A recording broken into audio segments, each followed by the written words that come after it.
Hey, Abbott, what time is it? It's time for the Abbott and Costello Show. We're on the air for ABC here in Hollywood. Well, what are we waiting for? Let's go with the Abbott and Costello Show.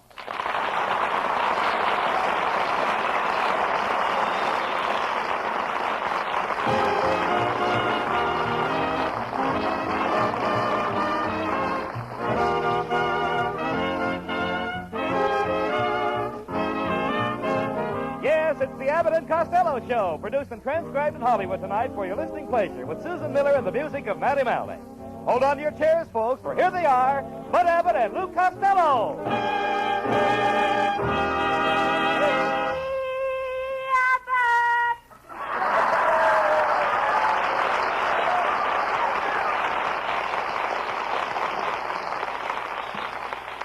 Hey, where have you been?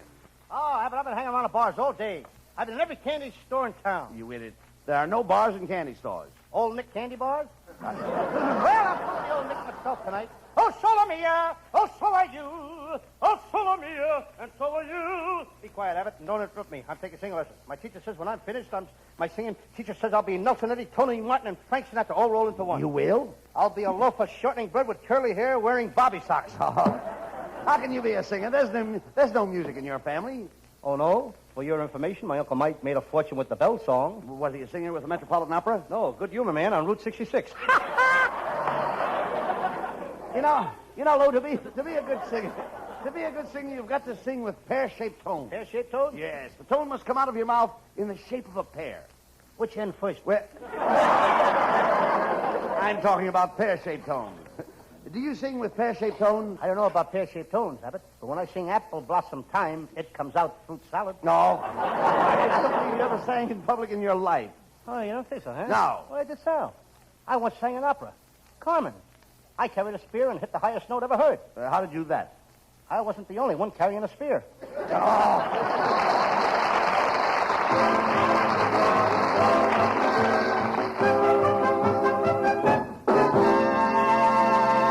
Folks, you're in for some real laughs with our zany stars tonight, but before they continue, listen to this.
Costello, what's the idea of wearing those horn-rimmed glasses? There's nothing wrong with your eyes. I know, but I think they help my appearance. And before I got these glasses, when I walked down the street, everybody would say, there goes that stupid-looking Costello. And now what do they say? They say, there goes that stupid-looking Lou Costello wearing glasses. Well, just look at you. You know, you're a mess. How'd you get all that paint all over your suit? Well, I saw a pole out in the alley with a sign on it, and I climbed up the pole to see what the sign said. What did it say? Fresh paint. Fine.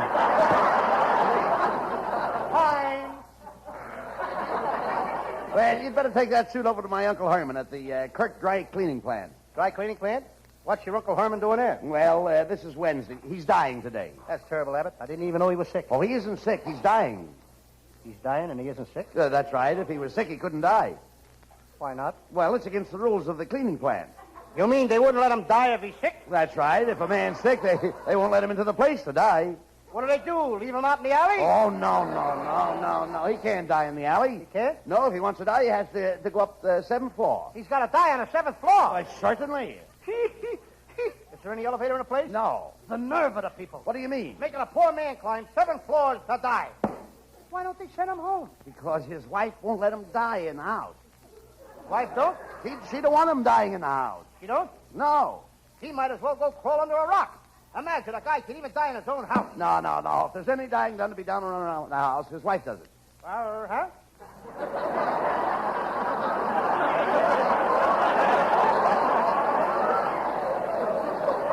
Here, I'll make myself clear. If there's any dying to be done around the house, his wife does it. What are you laughing at? It was funnier the other way.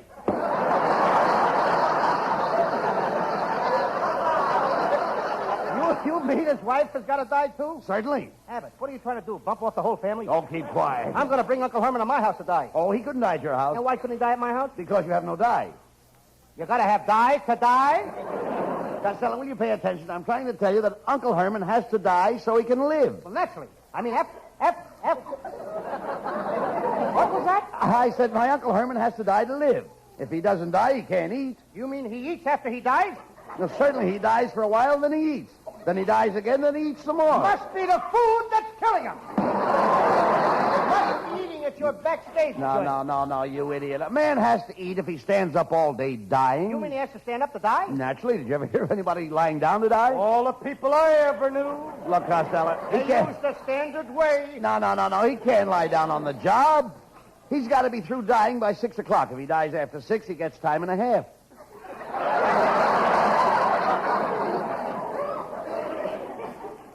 You mean he gets paid for dying? Oh, sure. It's piecework.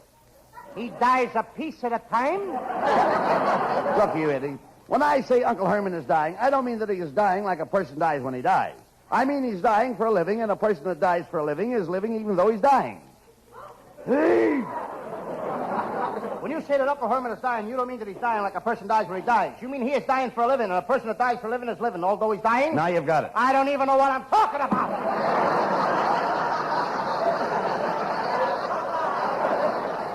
Hello, boys. Well, it's Susan Miller.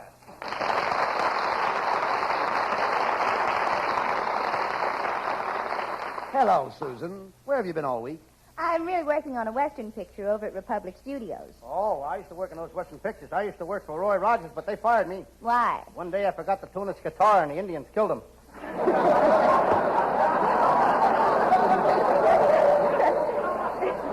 You talk sense, Costello. When are you and Susan going to get married? Well, I'll tell you. As soon as I find my place, I'll tell you. I think Susan and I are going to get... All right, folks, I got it. Well, As soon as I earn enough money. Am I going too fast for you, honey? Who talks next? As soon as I earn enough money. Now, that line isn't that funny.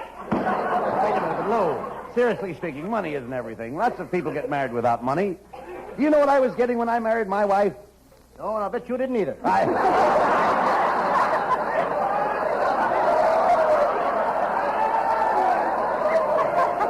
No, but really, Bud is right, Costello. What do you want with money? Money won't buy happiness. Money won't buy love. And money won't buy health. And money won't buy contentment. Just give me the money, kid. I'll do my own shopping. Don't forget, money talks. Money talks. Hasn't said much to me lately, but it talks. These days, you can't hold on to it long enough to start a conversation. But I'm going to do what my Aunt May did. I'm going to wait for my ship to come in. Did your Aunt May's ship come in? Aunt May waited for her ship to come in for 40 years. Then her pier collapsed.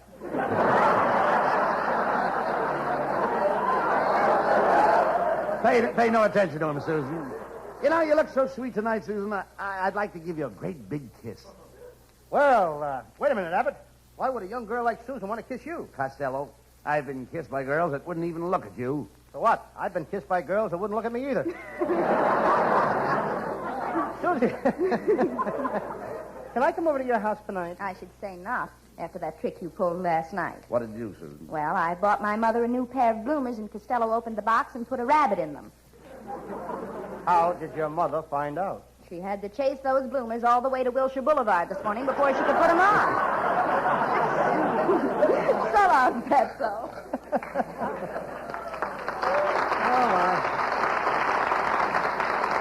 You know, I wouldn't blame Susan Miller if she never went out with you again. You're too selfish. You spend all your money on yourself. Why, you spent over $300 this week.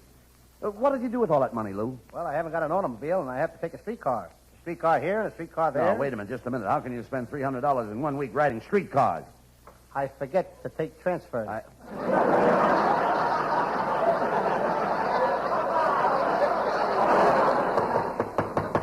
Come in. Good evening, gentlemen. I'm Lawyer Melonhead, and I have the pleasure to inform you, Mr. Costello, that you're in line for an inheritance of $800,000 left to you by your great-great-grandfather, Diamond Jim Costello. Wait a minute, Costello. This doesn't sound right to me. Where did your great-great-grandfather ever make that much money? He invented a cake of soap with a hole in the middle. Well, what good is a cake of soap with a hole in the middle? That way you never have a piece left over.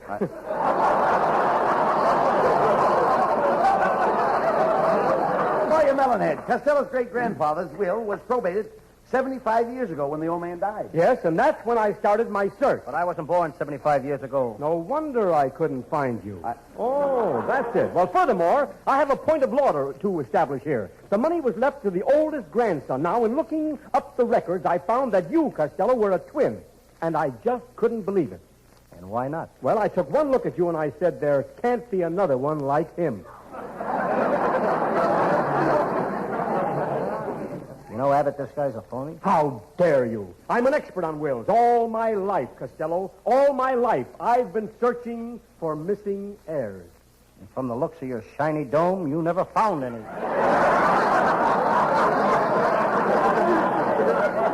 Costello, you never told me that you had a twin brother. Oh, yes. My mother christened us Louie and Dewey. But we don't talk about Dewey. He got my mother into a lot of trouble. When he was 6 months old, Mom was taking him from Patterson to New York, and at the state line, they arrested us. She was carrying your brother Dewey, and they arrested her? They claimed she was smuggling dope. Aha, Costello. You know, I've looked up your brother Dewey's record. It's true. He started out in life as a dope, but he studied hard, and in a few years he became an idiot. Not satisfied, he forged ahead and became a moron. Then he studied harder. Soon he was a nincompoop, and then, after years of diligent study at the age of 21, your brother Dewey became the world's first schmo. I think I should be proud of him. But what has that got to do with the will? Well, Dewey has filed a claim to the fortune. He says that he is the older of the twins. Oh, no, that's a lie. And I hope I can prove it. I was born 10 minutes before Dewey. That money is mine. Mine, do you hear me? Mine. That money is mine. All right, don't get excited. Academy Award was a little too late for me. That money was mine. Ouch. Melonhead. Hand it over. Wait a minute, not so fast. I must have definite legal proof that you are the elder twin. Oh, that's easy. Costello has his birth certificate. That will prove his age. Very well, Costello, here's my card. Bring your birth certificate to my office, and if it proves that you are older than your twin brother Dewey, I will give you the legacy. Why can't I have the money? I already got a legacy. You've got a legacy? Certainly, I've got 2 legacies. 2 arm machines and a couple of hip machines. Talk sense, Costello. Come on. I think I got a legacy to stand on. Yeah, well, yes, but we're going over and get your birth certificate. Come on.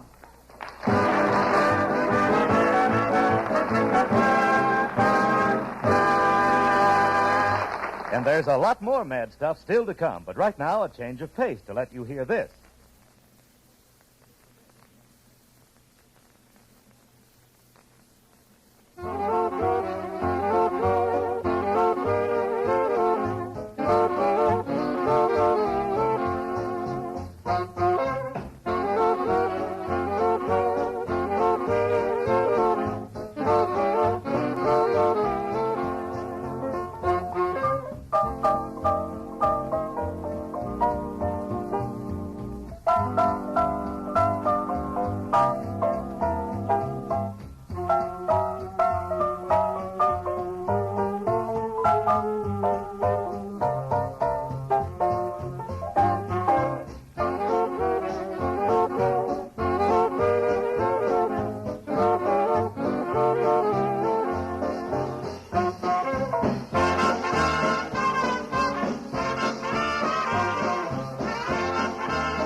Susan Miller, our singing star, joins Matty Malnick for the cleverest set of lyrics ever written about those 3 little words.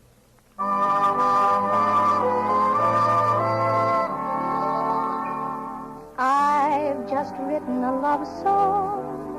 It's got everything, a simple sort of a ditty anyone can sing. Now there's a chance that you might think my love song is absurd, but whether or not you like it, you'll remember every word.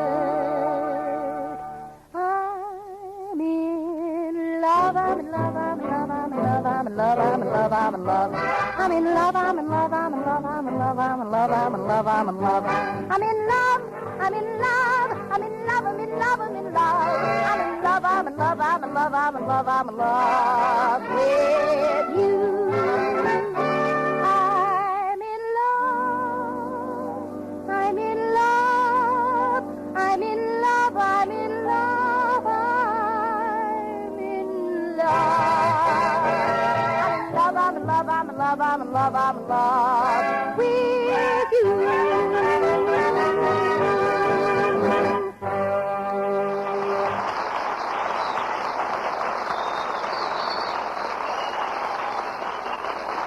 Costello, we've turned the house inside out, and you still haven't found your birth certificate. Remember, your twin brother Dewey has already presented his claim to the fortune. He says he's the oldest, and unless you can prove he's wrong, you lose your inheritance. You've got to find that birth certificate. All right, Abbott. Hey, look. Here's the old vest I used to keep my birth certificate in. I just looked in the pocket. What do you think I found? Your birth certificate? No, the hole I must have lost it from. Wait a minute. It seems to me you used to keep all your important papers in your back pocket. Can't be there, Abbott. Look at that big hole I got in the back of my pants. Nonsense. There's a hole in the back of your pants. Why can't I see your underwear? I also got a hole in my underwear. You dummy. We've got to find that birth certificate, Lou. I don't know where it is, Abbott. I've snooped all over the house. I snooped in the kitchen. I snooped in the blonde's apartment next door. I snooped in the cellar. I snooped in the blonde's apartment next door. Then I snooped in the attic. Then I snooped in the blonde's apartment next door. Wait a minute, wait a minute. Why did you keep going back to that blonde's apartment? Do you think you lost it there? No, but do you know a better place to snoop? Costello, this is serious. Think, please. Where did you put that birth certificate? I got it. I left it in the pocket of my pink shirt that I sent to the Chinese laundry yesterday. Well, that's good. Now, come on. We're going to get that shirt.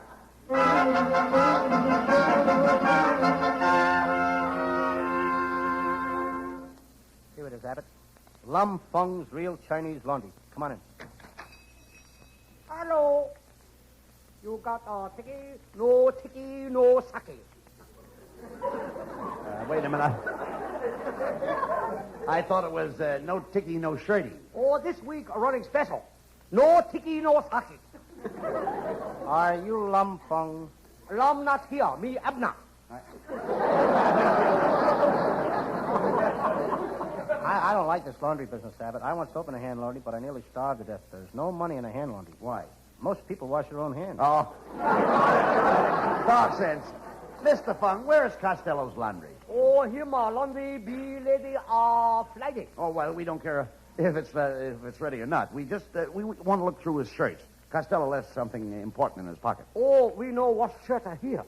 This real Chinese laundry. We send all shirts to China.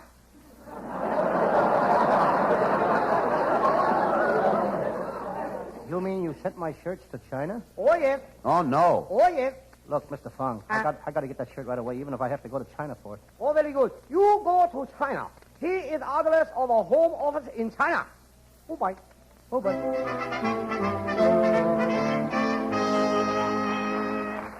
Well, Costello, the China Clipper leaves for Hong Kong in an hour. I hope that laundry has your shirt with your birth certificate in. Isn't it exciting, Costello? We're going to China. Gee, maybe I'll see my cousin, One Lung Costello. He's in the silk business in China. He started in business with 2 silkworms. They made 6 pairs of silk stockings a day. Then he got an idea. Now they make 1,000 pairs of stockings a day. How did he do it? He made the worms partners in the business. Then he tried to corner the market by getting his hands on every pair of silk stockings in China, but he got arrested. How? The last pair he got his hands on, there was a girl still in him. Right. Now he's living in Burma. He's a big man in Burma. He works for a shaving cream company in Burma. Which one? Barbasol. You idiot. You know nothing about the Orient. Oh, I do so. I used to make dates with a rickshaw. A rickshaw. A rickshaw is a long, skinny thing that you drag around, and Takes you hours to get any place with. That's her.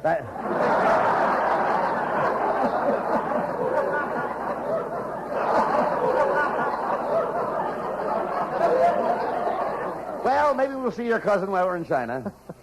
I hope so, Abbott. I got a great idea for him. I'm going to get him to cross silkworms with garter snakes. What for? So we can raise silk stockings that will stay up by themselves. Has your cousin been in China long, Lou? Yeah, he's been there since the days of Marco football. No, you mean Marco Polo. This was before he learned to play polo. Oh, forget about that. Now, if we're going to China, we may run into a heavy rain. A monsoon. What would a monsoon be doing in China? A monsoon is a Frenchman, like Monsoon Bouquet. No. Monsoon Chelevier. No. That's Monsieur. Monsieur is a guy that works in a Turkish bath, like a Swedish masseur. Oh, Costello, that's Monsieur. Masseur is what I got in front of my house. All my water runs down Masseur. I can hardly wait to get to China, Abbott. I want to see them Chinese play baseball. Where do the Chinese play baseball? Ain't you never heard of the Yankee Stadium? Pretty good, E. I just threw that one in. I should have thrown it out. Yeah. Come on, Costello. Just got time to make the China Clipper.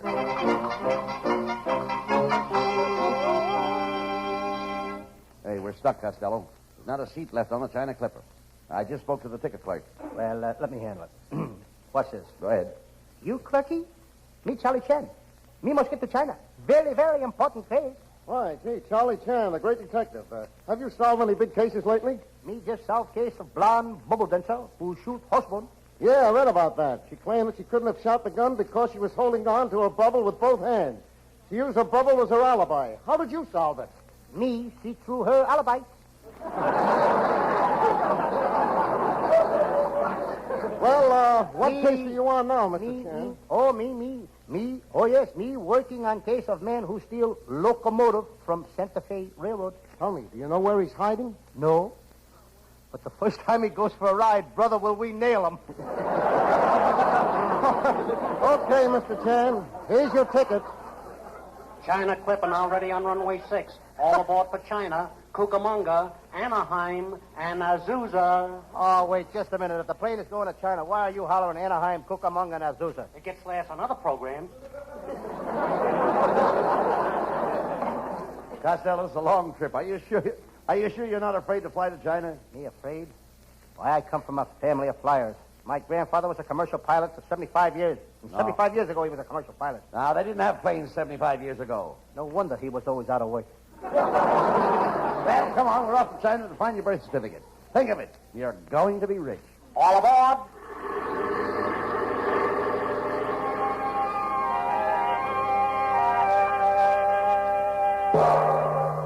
Look what the bell brought. Welcome to China, gentlemen. I am the dragon lady. I am Costello. And I like what your dragon lady.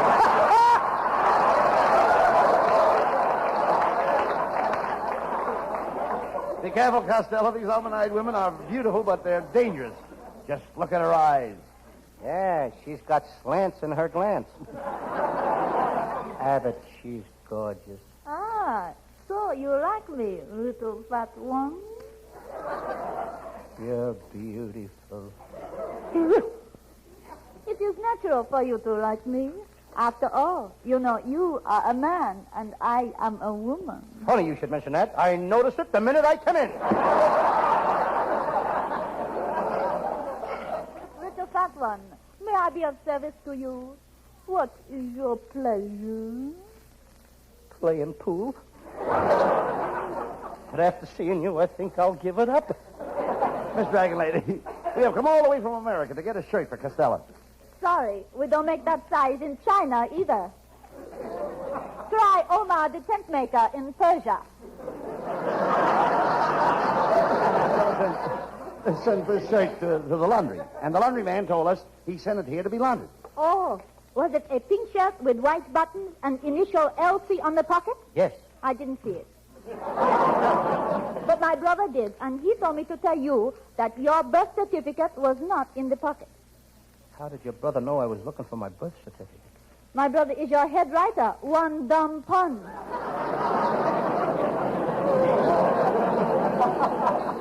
Abbott, now I remember. I didn't leave my birth certificate in my shirt. I left it in a blue suit I sent to the cleaners. You idiot. Come on, we're going back to America.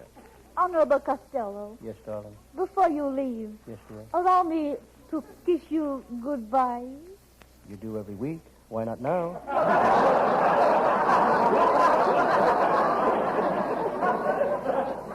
My line says, please do.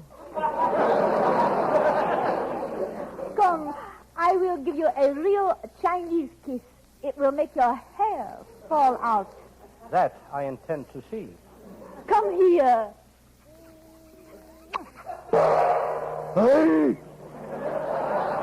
Costello, say something. Abbott, cable my mother that Baldy won't be home. Come on, Costello. We've just got time to make the China Clipper back to America.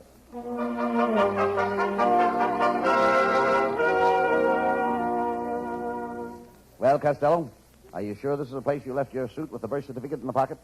Yes. This is it, Abbott. See the sign? Genuine French dry cleaners.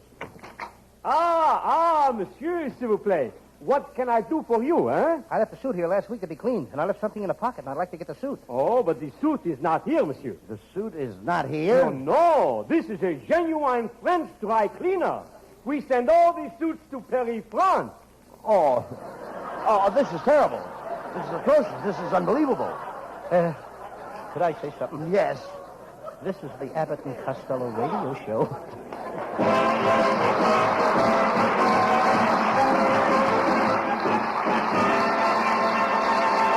The boys will be back for a curtain call in just a few seconds. The time it takes to tell you this.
And now here are Abbott and Costello with the final word.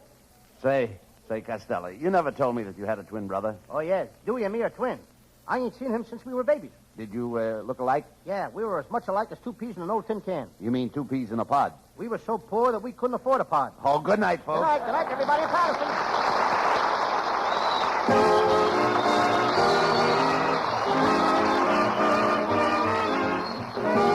Listen each Wednesday night at this time for another great Abbott and Costello show, produced and transcribed in Hollywood by Charles Vanda and featuring Susan Miller and Matty Malnick's orchestra.